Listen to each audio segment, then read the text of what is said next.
الحمدللہ رب العالمین والعاقبۃ للمتقین والصلاۃ والسلام علی سید الانبیاء والمرسلین قال اللہ تعالی وتبارک وتعالی فی القرآن المجید والفرقان الحمید بسم اللہ الرحمن الرحیم وَإِذَا سَأَلَكَ عِبَادِي أَنِّي فَإِنِّي قَرِيبٌ أُجِيبُ دَعْوَةَ الدَّاعِ إِذَا دَعَانِ صدق اللہ مولانا العظیم وصدق رسولہ النبی الکریم الرؤوف الرحیم اللہم نور قلوبنا بالقرآن وزین اخلاقنا بالقرآن وادخلنا الجنة بالقرآن ونجنا من النار بالقرآن قال اللہ تعالی وتبارک فی شان حبیبہ مخبرا وعامرا ان اللہ وملائکتہ یصلون علی النبی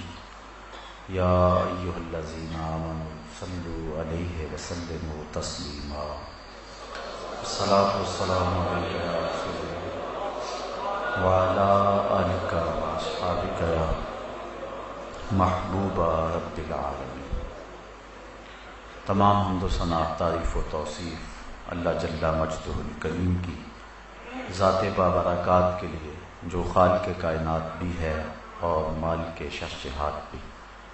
اللہ جل وعلا کی حمد و ثنا کے بعد حضور نبی اکرم شفیع امم رسول محتشم نبی مکرم اللہ کے پیارے امت کے سہارے رب کے محبوب دانائے غیوب مالک رقاب امم فخر عرب و عجم والی کون و مکان سیاہ لا مکان سید انس و جاں سرور لالا رخاں نیر تاباں سرنشین مہوشاں ماہ خوباں شہنشاہ حسینہ تتمائے دوراں سر خیل زہرہ جمالاں جلوائے صبح ازل نور ذات لم یزل باعث تکوین عالم فخر آدم و بنی آدم نیر بطحا راستار ما اوہا شاہد ما تغا صاحب علم نشرہ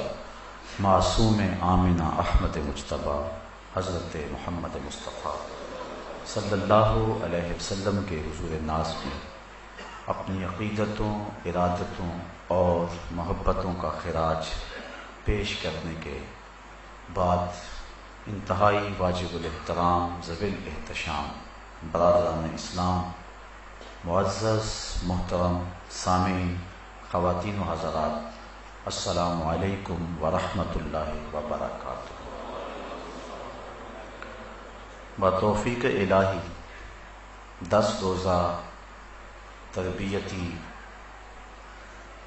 دینی کورس آج اپنے اختتام کی آخری منزل کی طرف رواں دوا ہیں، اور تھوڑی دیر کے بعد ہم بارگاہ رب العزت میں اپنی نیازمندیوں کا اظہار کرتے ہوئے اپنے گناہوں سے معافی مانگیں گے۔ اللہ ہماری زندگی کی ساری خطاؤں سے درگزر فرمائے۔ دعا کی فضیلت اور آداب کے عنوان سے آج مختصر گفتگو میں نے آپ کے گوش گزار کرنی ہے۔ دعا لفظوں کے تکرار کا نام نہیں بلکہ بندگی کے اظہار کا نام ہے۔ جو بات بندہ کسی سے نہیں کہہ سکتا وہ بات اپنے رب سے کہتا ہے۔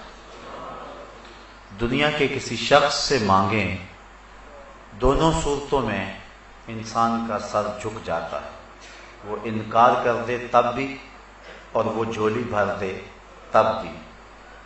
عارف عبد المتین نے کیا خوب کہا تھا، اور جتنے بھی سہارے ہیں سبک کرتے ہیں، عزت نفس بڑھاتا ہے سہارا تیرا۔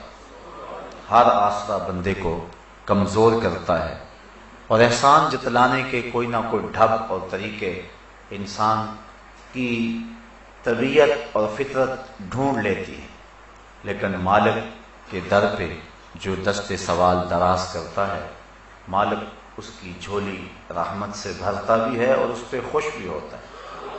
وہ فرشتوں کو کہتا ہے کہ دیکھو میرا بندہ میری چوکھٹ پہ آیا ہے اور میں اس کی جھولی بھرتا ہوں. اوروں سے مانگیں تو ناراض ہوتے ہیں، اللہ سے نہ مانگیں تو ناراض ہوتے ہیں. قل ما یعبأ بکم ربی لولا دعاؤکم، اے محبوب فرما دو اے لوگو اگر تم نہیں مانگو گے تو پھر وہ بھی پرواہ نہیں کرے گا، تم مانگتے رہو وہ جولیاں بھرتا رہے گا. وَإِذَا سَأَلَكَ عِبَادِي أَنِّي فَإِنِّي قَرِيبٌ، اے محبوب میرے بندے تیرے پاس آ کے جب میرا پتہ پوچھیں تو ان آنے والوں کو کہہ دیجئے، بتلا دیجئے میں دور نہیں قریب ہوں، مل جاؤں گا. اجیب دعوت الداع اذا دعان، اور جب کوئی مانگنے والا مجھ سے مانگتا ہے تو میں اس کی جھولیاں بھر دیتا ہوں، اس کو رحمتوں سے، کرم نوازیوں سے، اور جو اس کی طلب اور چاہت ہے اللہ تعالی مالا مال فرما دیتا ہے. حضور نبی رحمت صلی اللہ علیہ وآلہ وسلم نے فرمایا ان الدعاء هو العبادہ، بے شک دعا عبادت ہی ہے. اور ایک دوسری حدیث کے لفظ ہیں جس کو امام ترمذی نے اپنی سند کے ساتھ بیان کیا ہے، الدعاء مخ العبادہ، دعا عبادت کا مغز ہے، عبادت کی جان ہے. ایک اور حدیث کے پرنور الفاظ ہیں الدعاء مفتاح الرحمہ، دعا رحمت کی چابی ہے. الدعاء سلاح المومن، مومن کا اسلحہ ہے. وعماد الدین، اور دین کا ستون ہے. ونور السماوات والارض، زمینوں کا بھی نور ہے، آسمانوں کا بھی نور ہے. حضرت ابو ہریرہ رضی اللہ تعالی عنہ سے روایت مروی ہے لیس شیء اکرم عند اللہ من الدعاء، اللہ کے نزدیک دعا سے زیادہ عزت والی کوئی چیز نہیں ہے. وہ سب سے زیادہ اس بات کو پسند کرتا ہے کہ میرا بندہ میرے حضور دعا کرے. اور ایک حدیث کے لفظ ہیں کہ جو شخص خوشحالی کے دنوں میں دعا کرتا ہے اللہ تعالیٰ تنگی کے دنوں میں اسے یاد رکھتا ہے. جب خوشحالیاں ہوں، جب اللہ آسودگی اور بہاریں عطا فرمائیں، تو جب تنگی کے دن ہوں تو اللہ تعالیٰ جل شانہ اس پر اپنی رحمتوں اور کرم نوازیوں کا نور نازل فرماتا ہے. تو دعا مومن کا ہتھیار بھی ہے، رب سے گفتگو بھی ہے، نیاز مندی اور عجز کا طریقہ بھی ہے، رب کو منانے کا سلیقہ بھی ہے، بندے اور معبود کے درمیان راز و نیاز بھی ہے، ایک دکھے ہوئے دل کی اپنے محبوب کے سامنے فریاد بھی ہے.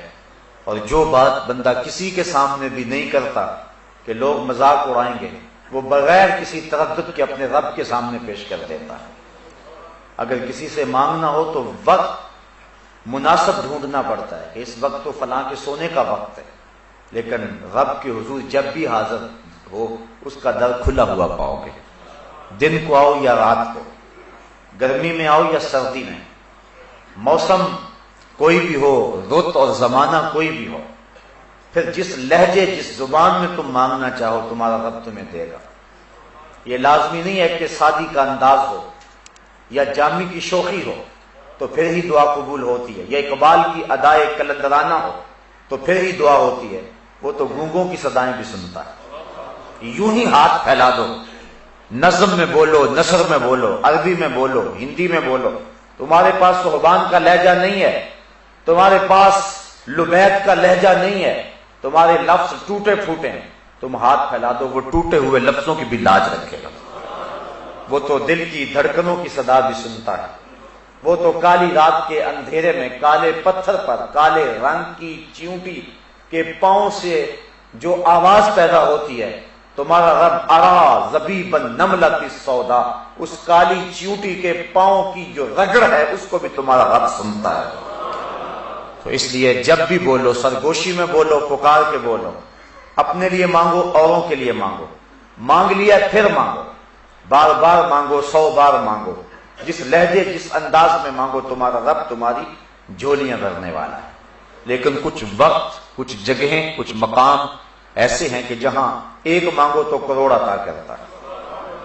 کچھ اوقات شریفہ ہیں، کچھ مقامات شریفہ ہیں، یعنی کچھ جگہیں ایسی ہیں میدان عرفات میں مانگو، کعبۃ اللہ کے سامنے مانگو، ملتزم پہ مانگو، اور جہاں اللہ کی رحمتوں کے اترنے کا یقین و اذعان ہے وہاں مانگو، کسی نیک بندے کے پاس بیٹھ کر کے مانگو، تو جہاں مواقع اچھے ہیں وہاں مانگو تو عطا کرتا ہے۔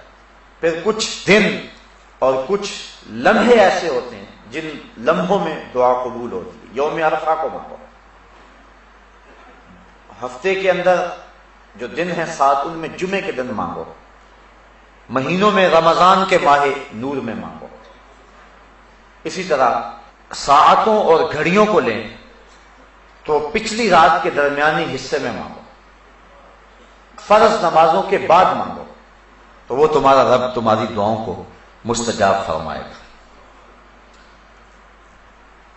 دعاؤں، التجاؤں اور تمناؤں کو اپنے رب کے حضور پیش کرنا، یہ اپنے رب سے ہم کلام ہونے کا ایک بہانہ ہے۔ ایک بزرگ سے پوچھا گیا دعا کیا ہے؟ کہا ایک گناہ کیا تھا، 20 سال ہو گئے توبہ کرتے ہوئے، ایک گناہ کیا تھا 20 سال توبہ کرتے گزر گئے، روز اٹھ کے مانگتا ہوں، روز اٹھ کے توبہ کرتا ہوں، روز اٹھ کے اس کے در پہ حاضر ہوتا ہوں، تو ایک گناہ کیا تھا اور 20 سال سے مانگ رہا ہوں، 20 سال سے توبہ کر رہا ہوں، اس کی چوکھٹ پہ آنے کا ایک بہانہ ہے۔ تو اس سے مانگتے رہو، اس کے حضور حاضری دیتے رہو، اس کی چوکھٹ پہ اپنا دامن پسارتے رہو، اپنی جھولی پھیلاتے رہو۔ کچھ اوقات ایسے ہیں جن اوقات میں دعا بہت جلد قبول ہوتی ہے۔ جب لشکر آمنے سامنے کھڑے ہو جائیں، کفر اور اسلام کی لڑائی ہو اور سارے صفیں باندھ لیں، تو حدیث میں آتا ہے اس وقت آسمان کے دروازے کھل جاتے ہیں اور جو دعا مانگو اللہ اس وقت پوری فرماتا ہے۔ اسی طرح اذان اور اقامت کے درمیان جو دعا مانگی جائے اللہ اسے رد نہیں فرماتا۔ جب بارش برس رہی ہو تو برستی بارش کے موسم میں جو دعا مانگو اللہ اس دعا کو بھی قبول فرماتا ہے، اور سجدے میں جو دعا مانگی جائے اس دعا کو بھی رد نہیں کیا جاتا، اللہ اس دعا کو بھی قبول فرماتا ہے۔ دعا مانگنے کا ادب یہ ہے کہ قبلہ کی طرف منہ کر کے کھڑے ہو جائیں یا بیٹھ جائیں اور اپنے دونوں ہاتھ یا اپنے سینے کے برابر اور یا اپنے کندھوں کے برابر پھیلا لیں۔ سیدھے ہاتھوں سے مانگے، الٹے ہاتھوں سے نہ مانگے۔ حضور علیہ السلام جب ہاتھ پھیلاتے تھے صحابہ فرماتے ہیں حضور کی بغلوں کی سفیدی نظر آنے لگتی تھی۔ تو اپنے ہاتھ پھیلا لیں اللہ کے حضور، یہ مانگنے کا ادب ہے اور مانگنے کا طریقہ ہے۔ آسمان کی طرف نظر نہ اٹھائیں بلکہ اپنے ہاتھوں کی طرف نظر رکھیں اور اللہ سے مانگیں۔ دعا مانگنے کا ایک ادب یہ ہے کہ دعا میں سجا نہ ہو، یعنی تکلف کر کے جوڑ اور ردیف اور قافیہ ملانے کی کوشش نہ کریں۔ اگر کسی کی گفتگو مکفّہ مسجع ہوتی ہے اور وہ تکلف کے بغیر جو ہی جب بولتا ہے تو اس کی گفتگو ایسی خوبصورت ہوتی ہے تو وہ تکلف سے باہر ہوگی، ورنہ لفظ جوڑ جوڑ کے اور تکلف کے ساتھ لفظوں کی کتاریں لگانا تو توجہ بٹ جائے، بلکہ اللہ سے ٹوٹے ٹوٹے لفظوں میں مانگو، وہاں اپنی عبادت نہ دکھاؤ، وہاں لفظوں کے جادو نہ جگاؤ، وہاں ٹوٹے پھوٹے لفظوں سے مانگو۔ اللہ اکبر۔ اور دعا مانگنے کا ایک ادب یہ ہے تضرع اور خشوع کے ساتھ مانگو، زاری کے ساتھ مانگو۔ ادعوا ربکم تضرعا وخفیہ، اپنے رب کو خفیہ انداز میں اور زاری کرتے ہوئے پکارو، کیونکہ آنکھوں سے بہتے ہوئے آنسوؤں کی وہ لاج رکھتا ہے، اور گناہگار کی آنکھ کا پانی اللہ کے غصے کی آگ کو ٹھنڈا کر دے۔ ایک بزرگ تھے اور وہ بہت دریا دل تھے، ان کے پاس جو بھی آتا اس کو عطا کرتے۔ نوبت ایسی بھی آئی کہ انہوں نے قرضے اٹھا اٹھا کے لوگوں کو مالا مال کیا۔ وقت آخر آنا تھا، تقاضا کرنے والے آ پہنچے۔ اب انہیں یہ فکر تھی کہ میں اپنے مہمانوں کی خدمت کیا کروں، کیونکہ جو اللہ والے ہوتے ہیں انہیں اس چیز کا لحاظ اور خیال ہوتا ہے۔ حضرت غوث اعظم شیخ عبد القادر جیلانی علیہ رحمہ فرماتے ہیں آدھی فقیری بھوکوں کو کھانا کھلانا اور ننگوں کو کپڑے پہنانا۔ حضرت بابا بلے شاہ فرماتے ہیں اٹ کھڑ کے دکڑ وجے تتا ہوئے چلہ، آن فقیر کھا کھا جاون راضی ہوئے بلا۔ یہ فقیر کا مزاج ہوتا ہے وہ کھلا کے خوش ہوتا ہے، اس کا گھر بھی لٹ جائے اس کو اس کی پرواہ نہیں ہوتی، وہ غنی ہوتا ہے، اور غنا کا تعلق دل سے ہے۔ شیخ سعدی فرماتے ہیں سخاوت بدل است نہ بمال، بزرگی بعقل است نہ بسال، بزرگی عقل سے ہوتی ہے، سالوں سے نہیں ہوتی، اور جو غنا ہے وہ دل سے ہوتی ہے، مال سے نہیں ہوتی۔ انہیں یہ فکر لاحق تھی کہ یہ میرے مہمان آئے بیٹھے ہیں، ان کی خدمت کریں گے۔ ایک بچہ حلوہ بیچتا تھالی میں رکھ کے گزرا اور آواز لگائی، بابا جی نے کہا کہ یہ میرے مہمانوں کو کھلا دو، میں تمہیں پیسے دے دیتا ہوں۔ اس نے شکر کیا کہ میں نے شام تک بیچنا تھا، ایک لمحے میں میرا کام بن گیا، سارا مہمانوں کو کھلا دیا۔ کہا بابا جی پیسے، کہا بیٹھ گئے۔ بچہ بیٹھ گیا، 2 4 10 لمحے گزرے، اس نے پھر کہا بابا جی پیسے، کہا ان سب نے پیسے لینے ہیں، جب انہیں دوں گا تمہیں بھی دے دوں گا۔ بچے نے جب یہ سنا تو اٹھ کے رونا شروع کر دیا۔ اس نے کہا کہ بابا جی میری ماں میرے انتظار میں بیٹھی ہوئی اور میں یتیم بچہ ہوں، میرے گھر کا چولہا صرف اسی پہ جلتا ہے، اور تم میرے پیسے روک کے بیٹھ گئے ہو۔ بچے نے زاروں کی طرح رونا شروع کر دیا۔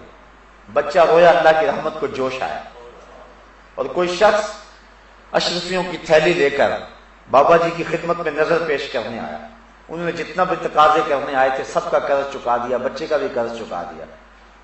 جو قرض خواہ تھے انہوں نے کہا بابا جی ہم اتنی دیر کے بیٹھے ہیں اور کوئی نذرانہ نہیں آیا تھا، اور یہ ابھی آیا ہے اور کام بن گیا۔ فرمایا تمہارے اندر اتنی دیر سے کوئی رونے والا نہیں تھا، ایک رونے والا آیا تو باقیوں کا بھی کام بن گیا۔ تو جب دعا مانگیں تو تضرع اور زاری کے ساتھ دعا مانگیں۔ اللہ گناہگار کی آنکھ سے بہے ہوئے آنسوؤں کی لاج رکھتا ہے، وہ دیکھتا ہے کہ میرا بندہ کس انداز سے مجھے پکار رہا ہے۔ جب بھی دعا مانگے قبولیت کا یقین کر کے دعا مانگے کہ میری دعا بہر صورت قبول ہو، اس یقین اور اس تیقن کے ساتھ دعا مانگے تو دعا قبول ہی ہوتی ہے۔ ہاں قبولیت کی صورتیں مختلف ہیں، کبھی ایسا ہوتا ہے کہ جو مانگا جب مانگا اس وقت مل گیا، اور کبھی ایسا ہوتا ہے جو مانگا ملا وہی لیکن اس وقت نہ ملا، کچھ عرصے کے بعد ملا، اور کبھی ایسا ہوتا ہے کہ جو مانگا وہ نہ ملا، اس کے بدلے کچھ مل گیا، اور کبھی ایسا ہوتا ہے جو مانگا وہ بھی نہ ملا، اس کے بدلے بھی کچھ نہ ملا، کوئی آنے والی مصیبت کا رخ موڑ دیا گیا، دعا رائے گا نہیں گئی۔ اور کبھی ایسا ہوا جو مانگا نہ وہ ملا، نہ اس کے بدلے میں ملا، نہ کسی مصیبت کا رخ موڑا گیا، بلکہ اس دعا کو ذخیرہ بنا لیا گیا، اور اس کا صلہ اللہ کل قیامت کے دن عطا فرمائے گا۔ اور اس دن جب دعاؤں کا ذخیرہ جو موجود ہوگا، جب ملے گا بندے کو تو آرزو کرے گا کاش کہ میری کوئی دعا بھی قبول نہ ہوئی ہوتی، آج اس کا صلہ مجھ کو مل جاتا۔ تو دعا قبول بہر صورت ہوتی ہے، لیکن اس کی قبولیت کی صورتیں ہیں۔ اللہ تعالیٰ حکیم ہے، وہ جانتا ہے اس کو کب دینا ہے، کیا دینا ہے، اس کی مانگ اور ڈیمانڈ اور چاہت پہ نہیں، بلکہ اللہ اپنی حکمت بالغہ کے تحت جانتا ہے۔ باپ گھر آیا، فروٹ کی ٹوکری لے آیا، بچوں کے لیے لے کر کے آیا، لیکن ایک دم نہیں دے دیتا، اسے پتا ہے کب کس وقت دینا ہے، وہ اپنی بیوی کے سپرد کرتا ہے، اور وہ بچوں کی ضرورت کے تحت اور جو ان کا ٹائم ٹیبل ہے اس کے مطابق دیتی ہے۔ لایا سب کچھ بچوں کے لیے، اللہ فرماتا ہے والذی خلق لکم ما فی الارض جمیعا، مجھے تو کسی چیز کی ضرورت نہیں، میں سب کچھ تمہارے لیے پیدا کیا۔ یہ پھلوں سے لدے ہوئے درخت، یہ کوسے قضا کی رنگینیاں، یہ اگے ہوئے سبزے، یہ بہتی ہوئی نہریں، یہ کائنات کا نظم، زمانے کی بو کلمونیاں، رنگوں اور خوبصورتیوں کا جہاں اور دنیا، زمین کی کوکھ میں دبے ہوئے خزانے، پہاڑوں کے دامن میں چھپے ہوئے ذخیرے، یہ میں نے سب کچھ تمہارے لیے رکھا ہوا، لیکن یہ مجھے پتا ہے ظاہر کب کرنا۔ ہمارے پاکستان میں کیا کچھ موجود نہیں ہے، لیکن ابھی ظاہر کر دیا جائے تو جانے کیا قیامت آ جائے، اللہ کو پتا کب میں نے دینا ہے اس کو۔ اس لیے اللہ تعالیٰ کی حکمت بالغہ کے تحت جب وہ چاہے عطا کرتا ہے، لیکن ہے سب کچھ انسان کے لیے، پوری کائنات کا ایک ایک ذرہ انسان کے لیے، یہ سورج اس کو روشنی دینے کے لیے، یہ چاند اس کو چاندنی دینے کے لیے، اس کے پھلوں میں رس بھرنے کے لیے، 7 سمندر اس کے پانیوں کے لیے۔ انسان ذرا سوچے تو صحیح، اس رب نے اس کو کیا کچھ عطا کیا ہے، زمین کتنا کتنا سونا اگل رہی ہے، اور کیا کیا کھیتیاں ہیں، یہ جانور صبح سے لے کر شام تک ایک ہی چارہ کھاتے ہیں، اور 6 ماہ تک ایک ہی چارے پہ چلتے رہتے ہیں. لیکن انسان اگر 2 مرتبہ ایک کھانا مل جائے تو اکتاہٹ کا شکار ہو جاتا ہے. سواد کریائے جام تغیر بھی ضروری ہے. کوئی رت ہو مگر عمر بھر اچھی نہیں لگتی. یہ صبح کچھ اور کھاتا ہے، شام کو کچھ اور کھاتا ہے. اقسام انواع کی سبزیاں ہیں، لحمیات ہیں، شحمیات ہیں. اس کے لیے جو ہے وہ طرح طرح کے پینے کی چیزیں ہیں. کہیں اس کے لیے سبزی، کہیں اس کے لیے پانی، کہیں اس کے لیے چھتے کے اندر مکھیاں شہد جمع کر رہی ہیں، کہاں کہاں سے پھل چوستی ہیں، رس چوستی ہیں، اور اس حضرت انسان کے لیے جمع کر رہی ہیں. سب کچھ انسان کے لیے.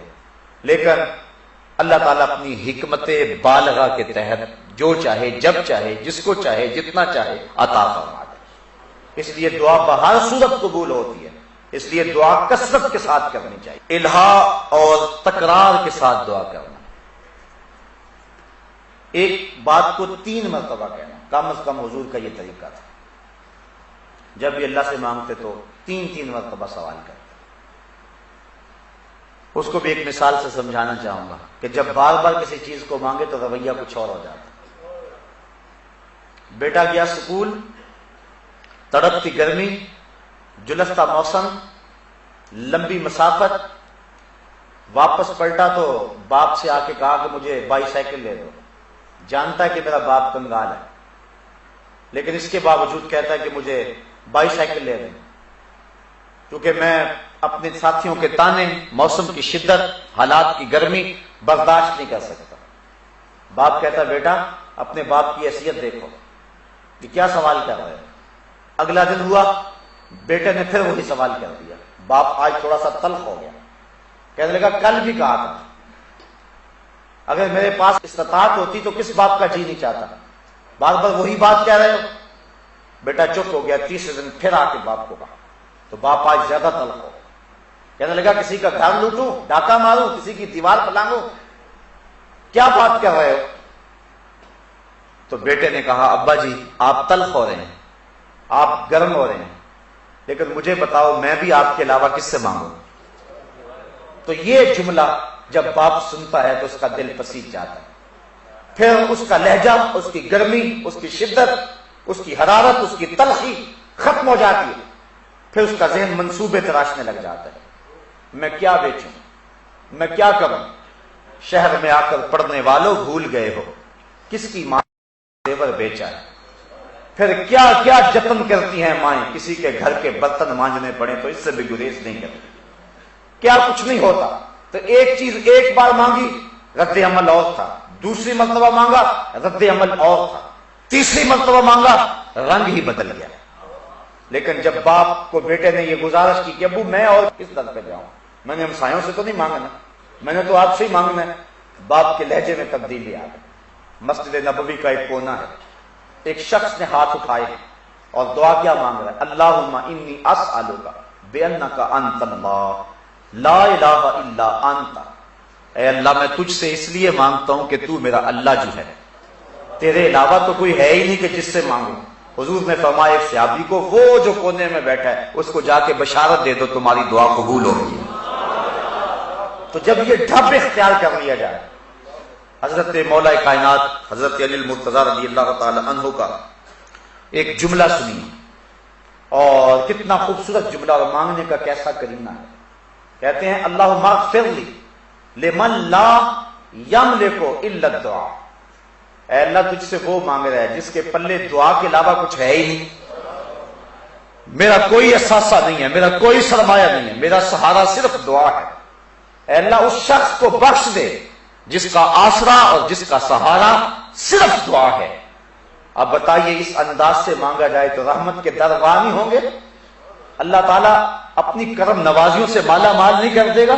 وہ تو اتنا کریم ہے. حدیث سنیے، ان ربکم حیی کریم یستحیی من عبدہ اذا رفع یدیہ ان یردہما صفرا. تمہارا رب حیا کرنے والا، کرم کرنے والا ہے. جب بندے اس کے سامنے ہاتھ پھیلا کے دعا کرتے ہیں، اللہ فرماتا ہے مجھے شرم آتی ہے ان کے اٹھے ہوئے ہاتھوں کو خالی کیسے موڑ دوں. جب انہوں نے مجھ سے ہی مانگا ہے، میں نے بھی نہ دیا تو کون دے گا. تو جب کوئی یہ دعا کرتا ہے کہ مالک تو میرا رب ہے، اللہ اکبر، اللہم انت ربی وانا عبدک، اے میرے مالک تو میرا رب اور میں تیرا بندہ. جب یہ کوئی انداز اختیار کر لیتا ہے تو پھر اللہ تعالیٰ اس کی جھولیاں بھر دیتا ہے. وہ تو اتنا کریم ہے, اس کو پکار کے تو دیکھو. بت کے آگے ہاتھ جوڑ کے زلیخا کہتی ہے یا صنم, یا صنم, او میرے بت مجھے یوسف ملا دے. رو رو کے بوڑھی ہو گئی, بالوں میں چاندی اتر گئی اور آنکھوں کی روشنی ختم ہو گئی, چہرے پہ جھریاں پڑ گئی, جمال رخصت ہو گیا, حسن جاتا رہا, آواز بیٹھ گئی, بڑھاپے کے آثار ظاہر ہو گئے. روز صبح اٹھتی ہے شام تک, شام کو صبح تک بت کے آگے ہاتھ جوڑ کے کہتے یا صنمی, یا صنمی, یا صنمی, اے میرے بت, اے میرے بت, میرا یوسف ملا دے مجھ کو. لیکن وہ پتھر کا بنا ہوا مادو اور بت کیا اس کو جواب دیتا. ایک دن پچھلی رات کا پہر ہے, بت کے آگے ہاتھ جوڑے کھڑی ہے, یا صنمی کا وظیفہ پڑھ رہی ہے. نیند کا جھٹکا آیا, زبان بل کھا گئی, کہا یا سامادی, یا سامادی, اے بے نیاز, اے بے نیاز. کہا جبریل جلدی جا, جبریل جلدی پہنچ, یوسف کے گھوڑے کا رخ موڑ دے, ملا دے اسے بچھڑی ہوئی کو یوسف ملا دے. عرض کی مالک یہ تجھے تو نہیں پکار رہے, یہ تو بت کو پکار رہی. ہاتھ اس کے سامنے جوڑے ہوئے ہیں. فرمایا جبریل اتنا عرصہ ہو گیا بت کو پکارتے ہوئے, بت نے سے یوسف نہیں ملایا, اور آج جیسے بھی ہے اس نے میرا نام تو لیا ہے, اگر آج بھی یوسف نہ ملا پھر صنم اور صمد میں فرق کیا رہا. اس لیے یوسف کے گھوڑے کا رخ موڑ دے اور اس کو ملا دے یوسف. اس سے مانگ کر کے تو دیکھو, وہ اتنا کریم ہے. وہ کہتا ہے مجھ سے مانگو, مجھ سے مانگو, الہا و تکرار کے ساتھ مانگو, زاری کر کے مانگو, قبولیت کے یقین سے مانگو, تضرع اور خشوع سے مانگو, تکلف نہ کرو, تم لفظ جوڑنے کی کوشش نہ کرو, وہ تمہارے دلوں کی دھڑکنوں کو جانتا ہے. اداکاری کرنے کی کوشش نہ کرو, وہ تمہارے دل کی دھڑکن اور تمہارے اندر کی کیفیت کو جانتا ہے. زاری کرو اور اپنے عجز کو پیش کرو, ما سو اللہ سے منقطع ہو جاؤ, کسی غیر کی طرف نظر بھی اٹھا کر کے نہ دیکھو. کہا مالک تو ہی ہے, بس تیرے علاوہ کوئی چارہ نہیں ہے. پھر دیکھنا رحمت کے دروازے کیسے کھلتے ہیں, کیسے کرم نوازیاں ہوتی ہیں. دعا کا عادت یہ ہے کہ آغاز اس کا الحمدللہ سے کیا جائے, اللہ کی حمد سے, اور پھر حضور پر درود پڑھا جائے. پھر اس کے بعد جب بھی دعا مانگے سب سے پہلے اپنے لیے مانگے, اپنی ذات سے آغاز کرے, پھر اوروں کے لیے مانگے. اوروں کے لیے جو دعا مانگی جاتی ہے وہ بہت جلد قبول ہوتی ہے. فرمایا پاک منہوں سے دعا مانگو. عرض کی حضور پاک منہ کیسے ہوں گے؟ فرمایا ایک دوسرے کے حق میں پاک, تو ایک دوسرے کے حق میں مانگو, اللہ قبول فرمائے گا. دعا کا باطنی ادب یہ ہے کہ خلوص کے ساتھ دعا مانگی جائے اور سچی توبہ کر کے دعا مانگی جائے. جب توبہ سچی ہو تو پھر دعا کی قبولیت میں دیر نہیں لگتی. امام غزالی نے لکھا ہے کہ بنی اسرائیل میں بارش ہو ہی نہیں رہی. حضرت موسیٰ علیہ السلام اپنی قوم کو لے کر کے 3 دن تک میدان میں جاتے رہے, اللہ سے دعا مانگتے رہے. تیسرے دن حکم ہوا کہ جو قوم تم لے کر کے آتے ہو اس میں ایک چغل خور ہے, جب تک وہ نکلے گا نہیں باہر یا توبہ نہیں کرے گا بارش نہیں ہوگی. عرض کی مالک مجھے بتا کہ وہ چغل خور کون ہے تاکہ میں اسے نکال دوں. کہا موسیٰ خود ہی تو میں چغلی کی مذمت کر رہا ہوں, خود چغلی کروں, میں نہیں بتاؤں. تو حضرت موسیٰ علیہ السلام نے کہا بھیا ایک شخص کی وجہ سے بارش رکی ہوئی ہے, وہ نکل جائے. اس نے دل ہی دل میں سوچا اگر میں نکلا تو سوا ہو جاؤں گا اتنے لوگوں کے سامنے. دل ہی دل میں توبہ کی, مالک میری وجہ سے اتنے لوگ پریشان ہیں, میں سچی توبہ کرتا ہوں. ادھر توبہ ہوئی, ادھر چھم چھم بارش برسنے لگی. تو جب توبہ سچی ہو تو پھر دعا قبول ہوتی ہے. دعا کی قبولیت کی ایک شرط یہ ہے کہ رزق پاک ہو. اگر رزق پاک نہ ہو تو دعا قبول نہیں ہوتی. اور جو نیک لوگ دعا کرتے ہیں عامت المسلمین کے لیے, اس دعا سے بھی اس شخص کا حصہ نکال دیا جاتا ہے. حضور نے ایک شخص کا تذکرہ کیا کہ جو طویل سفر کر کے کعبۃ اللہ کے سامنے کھڑا, یمدو یدیہ, ہاتھ لمبے لمبے کر کے دعا مانگتا ہے. وَمَطْعَمُهُ حَرَامٌ وَمَلْبَسُهُ حَرَامٌ وَمَشْرَبُهُ حَرَامٌ وَغُذِيَ بِالْحَرَامِ أَنَّ يُسْتَجَابُ لِذَلِكَ. حضور فرمایا اس نے جو کھایا ہے وہ حرام کا ہے, جو پیا ہے یہ حرام کا ہے, جو غذا دی گئی وہ حرام کی, جو لباس پہنا ہوا اس کا تانا بانا حرام کا ہے. فرمایا مجھے بتاؤ اس کی دعا کیسے قبول ہو؟ تو جب رزق پاک ہوگا تو پھر دعا قبول ہوگی، اور جب رزق پاک نہیں ہوگا تو پھر دعاؤں کی قبولیت رک جایا کرتی ہے۔ تو یہ دعا کے ظاہری اور باطنی آداب ہیں جن کی رعایت کر کے ہم دعا مانگیں تو اللہ تعالیٰ جل شانہ اپنی کرم نوازیوں کا نور ہم سب کے اوپر نازل فرمائے گا۔ دعا اپنے رب سے سرگوشی کرنے کو کہتے ہیں۔ دعا رحمتوں کا ایک خزانہ ہے، اور بندہ جب الہا و زاری کے ساتھ اپنے رب کو پکارتا ہے تو پھر اس کو دور نہیں پاتا۔ جو آیت کریمہ میں نے آپ کے سامنے تلاوت کی، اس میں اسی مضمون کو بیان کیا گیا، وَإِذَا سَأَلَكَ عِبَادِي أَنِّي فَإِنِّي قَرِيبٌ۔ اے حبیب میرے بندے جب تیرے پاس آ کے میرا پوچھتے ہیں، ان آنے والوں کو بتا دے کہ میں دور نہیں قریب ہی ہوں۔ اور پھر فرمایا کہ جب کوئی دعا مانگنے والا دعا مانگتا ہے تو میں اس کی دعا کو قبول کرتا ہوں۔